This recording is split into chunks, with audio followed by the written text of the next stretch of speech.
Come on.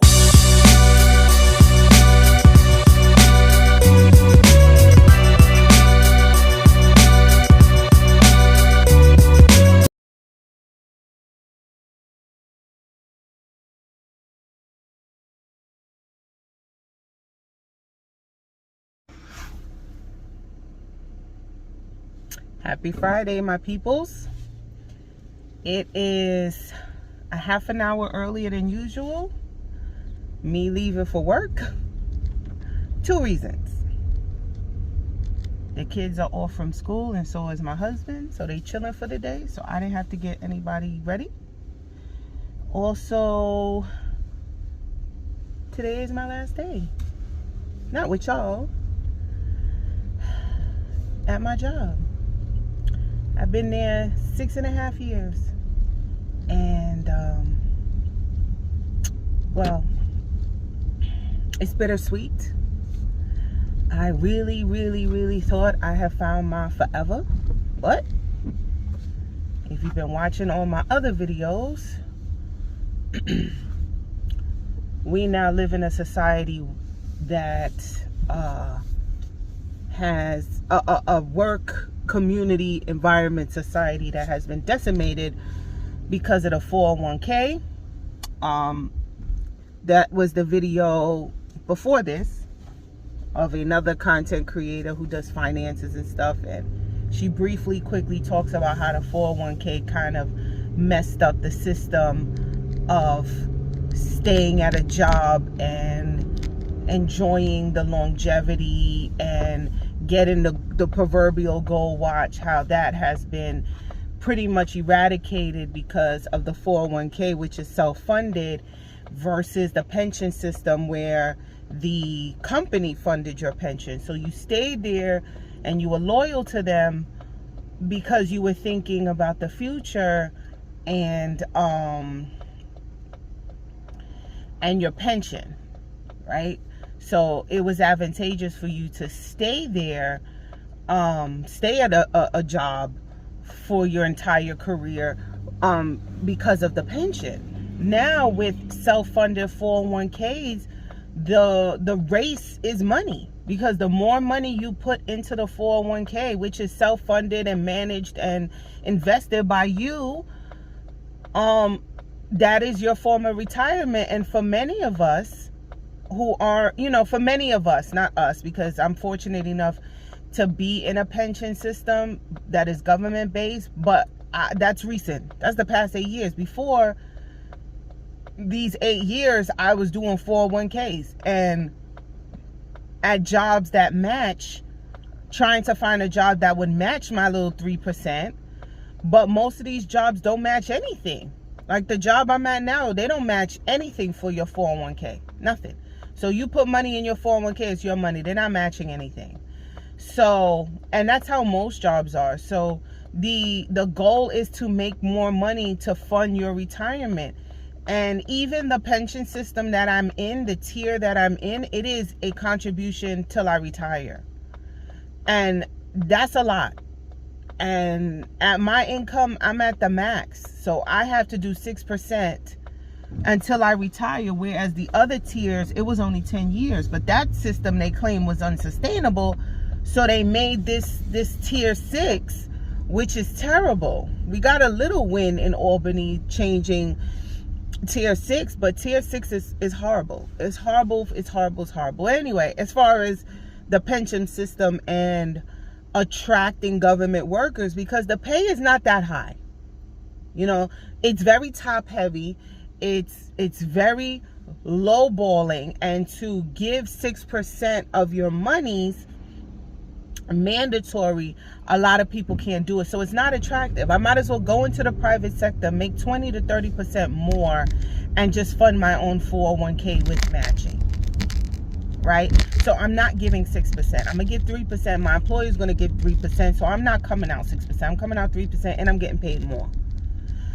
So it is becoming less attractive for government workers. So people have been lobbying, and politicians have been lobbying, at least in my state, in the state of New York, and there was a little win. But I'm not going to get into that. I'm going to get into, just talking about my last day and how I feel. And my office mates threw me a goodbye breakfast.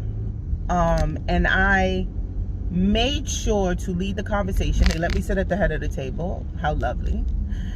I made sure I led the conversation with us telling anecdotals, talking about movies, talking about everything else except for my future endeavor. It was full of laughter. I mean, like tears coming down your face, laughter. And because I don't want the focus to be on what I'm doing at my new job, why I'm leaving, I didn't want to discuss any of that. I wanted them, because I'm being very transparent. I understand and have realized that their access to people of color, for a lot of them, this intensely, for their first time was with me. And I know it's not fair and I know it's not right, but I had to be,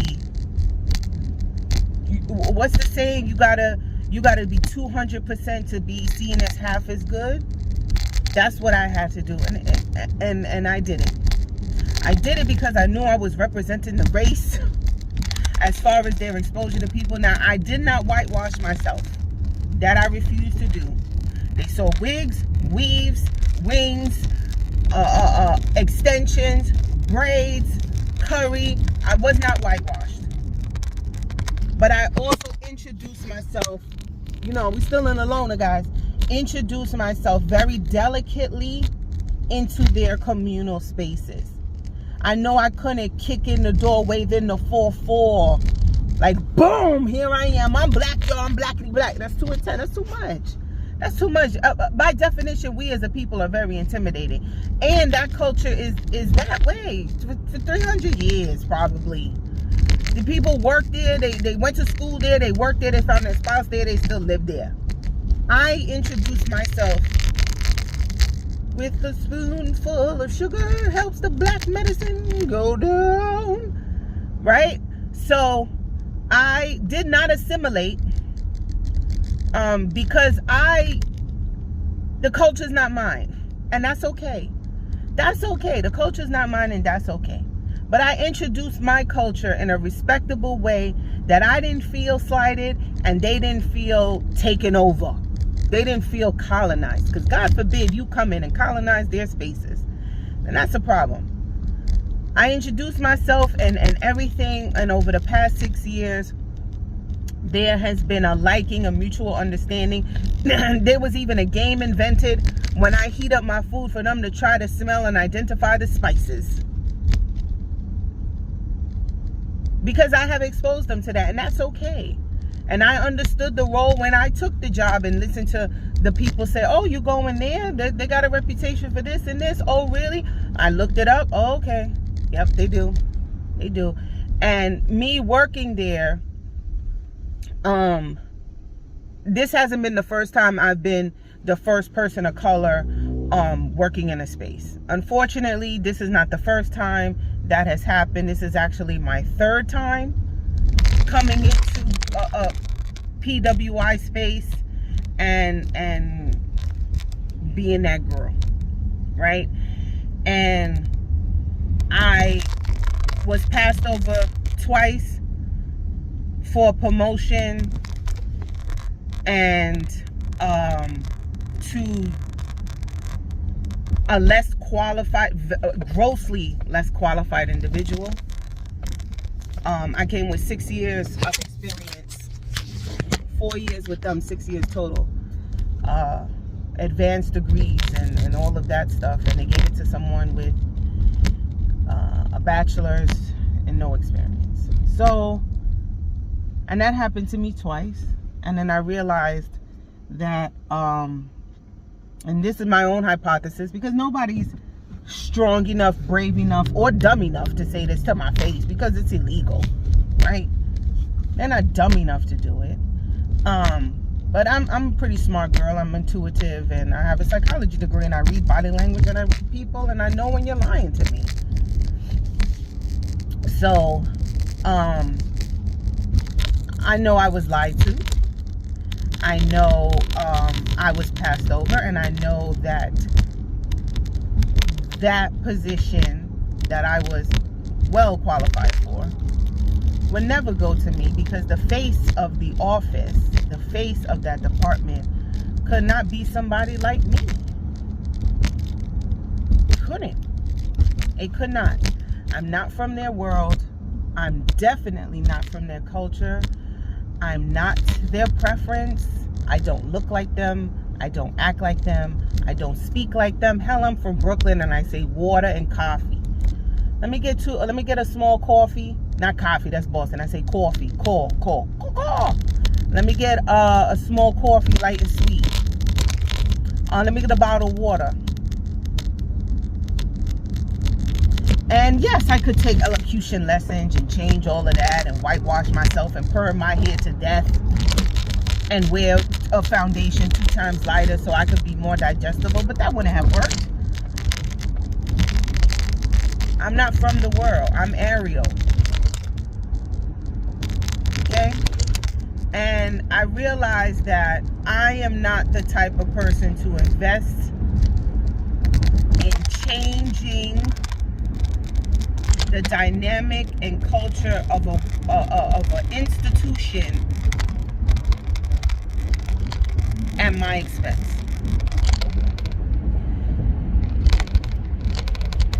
It is selfish, yes, and I'm forever appreciative to the people who sacrifice life and limb and liberty and freedoms so I could be even able to work in these spaces. But let me give you let me give you the flip side.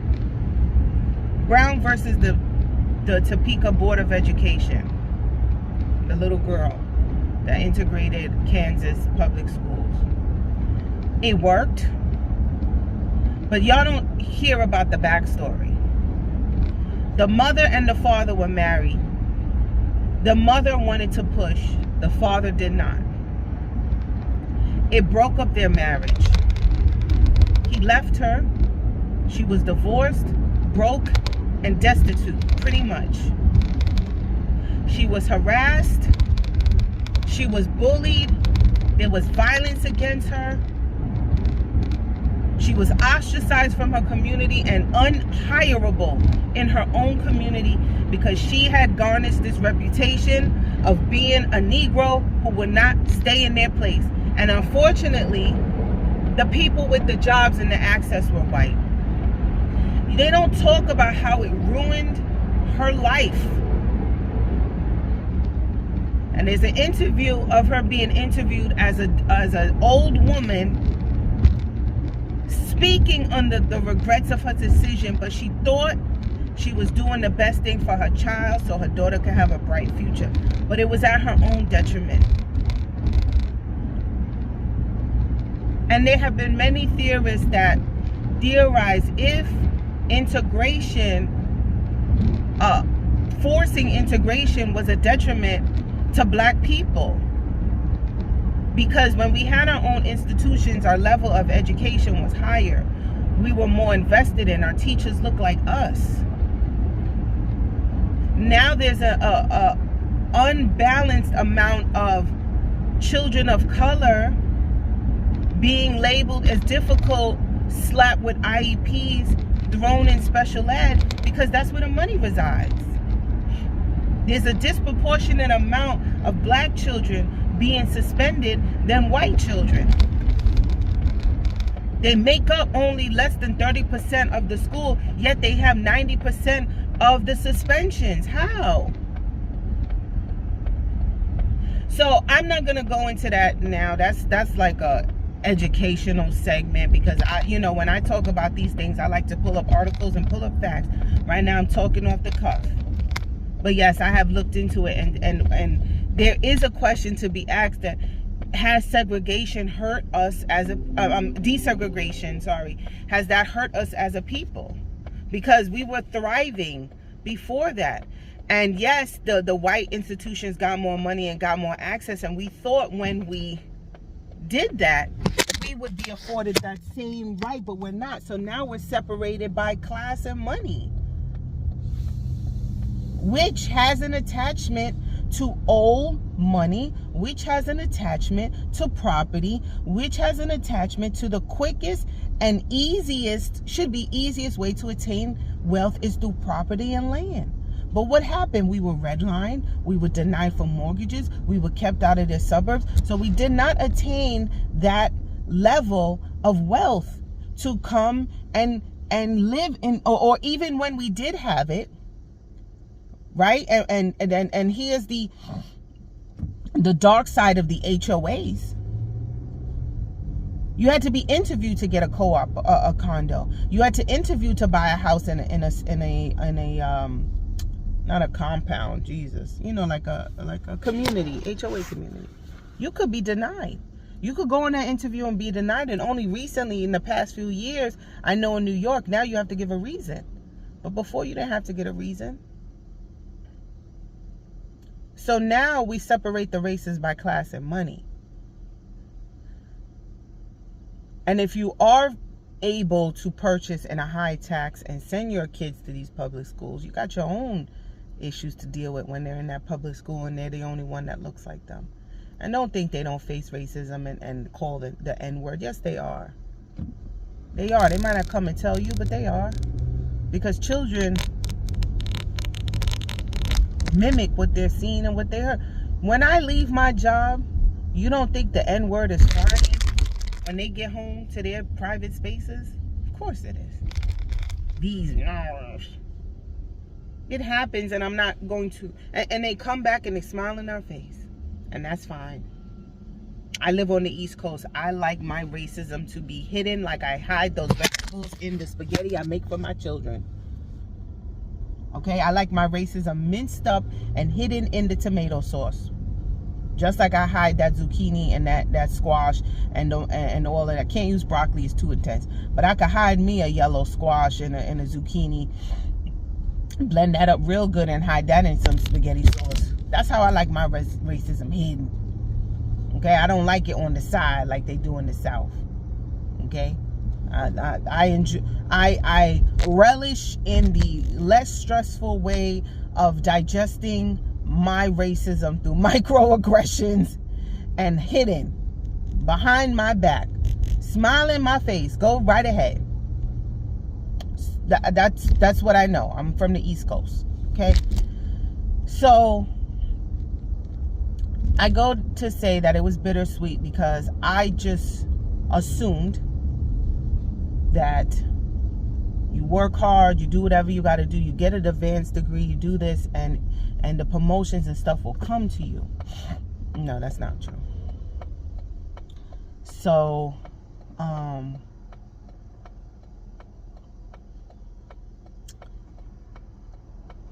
glad that I'm vindicated and validated by this new local government entity that saw past this and really focused on this and did not and valued it so much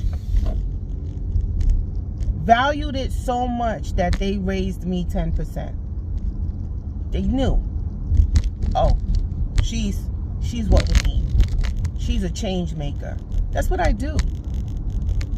I can't help it. I'm neurodivergent. I see something, I don't ask permission to fix it. When I got there, the forms had been copied so much they were slanted. I redid forms. All right, these are forms to take a personal day. I did not feel comfortable writing sideways on a form that had been Xeroxed to death, that it's damn near laying horizontal on the page. No, I can't put my name on that. No, it don't look good. My name don't look good on that paper. I redid forms. I wasn't even in HR. I redid forms.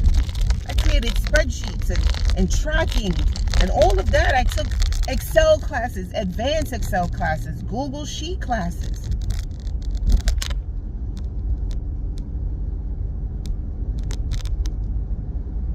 And I'm not even going to say they did not see the value in that. Of course they saw the value in that.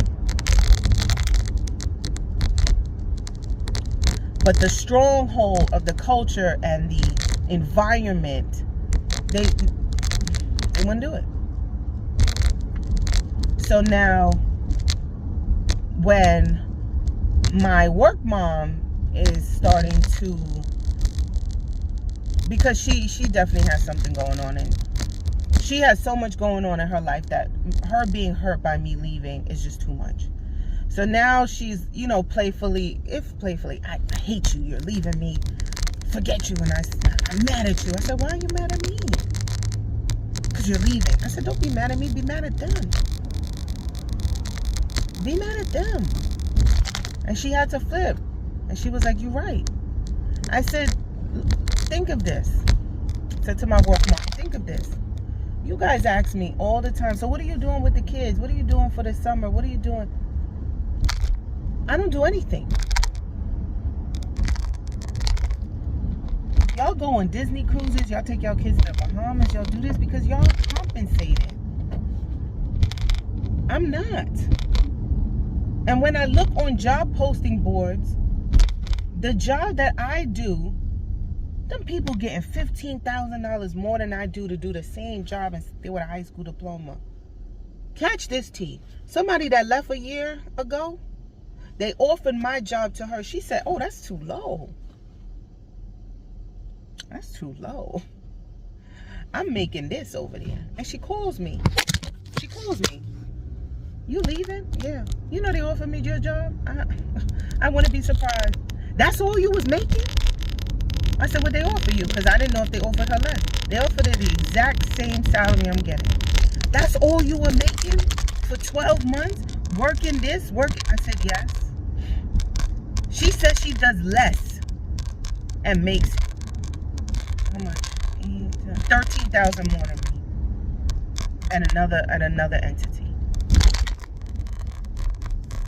Oh, I can't see this person.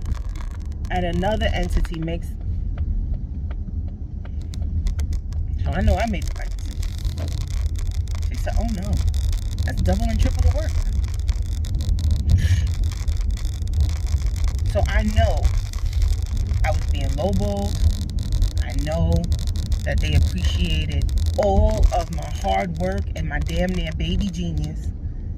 They loved it all. But they knew I would sit there for as long as I wanted. Till I retired damn near. And that's exactly where I was going to be. So, who's in charge of me, y'all? Who's in charge of you? Who is in charge of their own damn destiny? Me. That's what I did. So,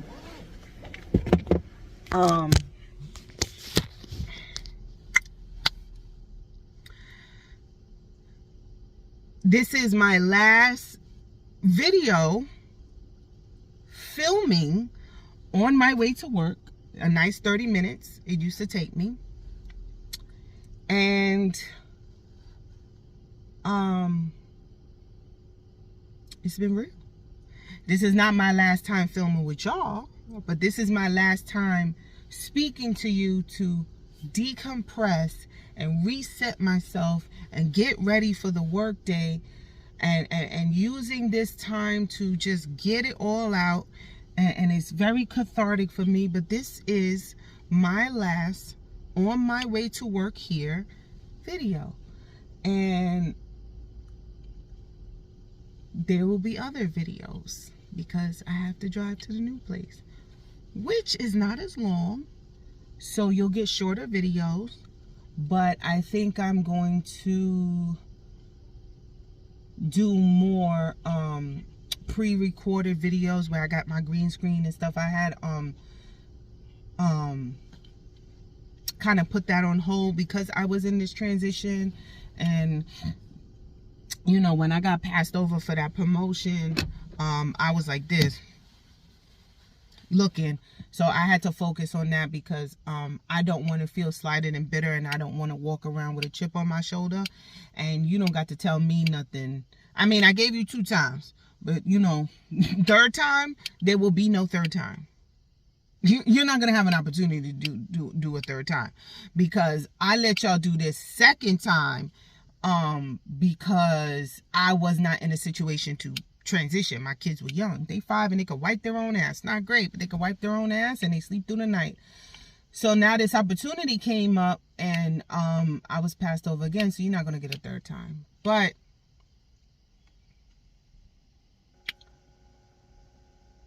this is not to y'all, not to my peeps. 80, by the way. 80. I don't know if it's 80 or 81 subscribers, but welcome, welcome, welcome, my peeps. I know most of y'all came from my shorts. If y'all haven't get a time to really go through my shorts, I got dark, funny humor, and that's where I really express myself, through the shorts. But welcome and thank you for subscribing and coming on this neurodivergent journey with me. All right, everybody. Signing off on my way to this place that I've been here 6.5 years. And Monday will be a new place. And peace out, y'all.